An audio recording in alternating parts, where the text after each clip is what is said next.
bir dəfə belə məni təsirləndirən odur ki, məni tanımaya ekran arxasında $10 Rəbbimə mənim üçün bizə necə ağlayan bibilər var telefonda.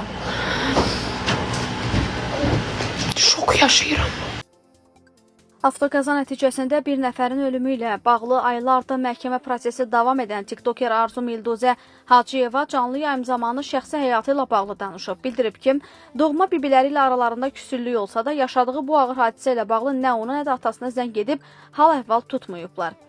Heç bir təsəlli verməyiblər. TikToker qeyd edib ki, əksinə onu tanımayan insanlar, bibilər, xalalar ona zəng edərək narahat olduqlarını, dualar etdiklərini bildiriblər. Arzuma ən çox kövrəldən məqamın da məhz yad insanların göstərdiyi bu diqqət və dəstək olduğunu vurğulayıb. Qeyd edək ki, Arzum İlduzə Hacıyevanın məhkəmə prosesi davam edir. Növbəti və önəmli məhkəmə icrası iyunun 25-də baş tutacaq.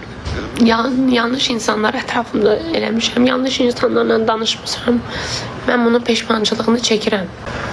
Sadəcə bəziləri mənə nə qədər nifrət eləsə də, heç olmazsa arada uşaqları düşünün. Sizin də gələcəkdə balalarınız olacaq, və yaxud balalarınız var.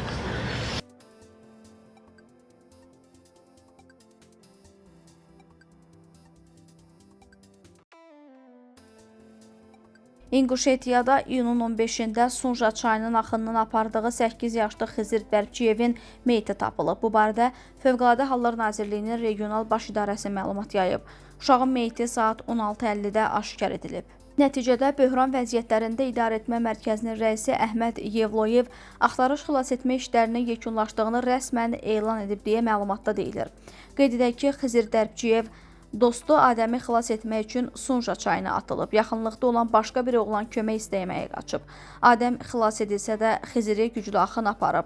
İnquşetiya və Çeçenistanda aparılan axtarış əməliyyatlarında xilasetçilər, könüllülər, Fövqəladə Hallar Xidmətinin əməkdaşları və Qafqaz regionundan yerli sakinlər də daxil olmaqla 6000-dən çox insan səfərbər edilib. Sosial şəbəkələrdə yayılan xəbərlərə görə dünən Xizirin ad günü idi. Yaşasaydı 8 yaşını qeyd edəcəkdi.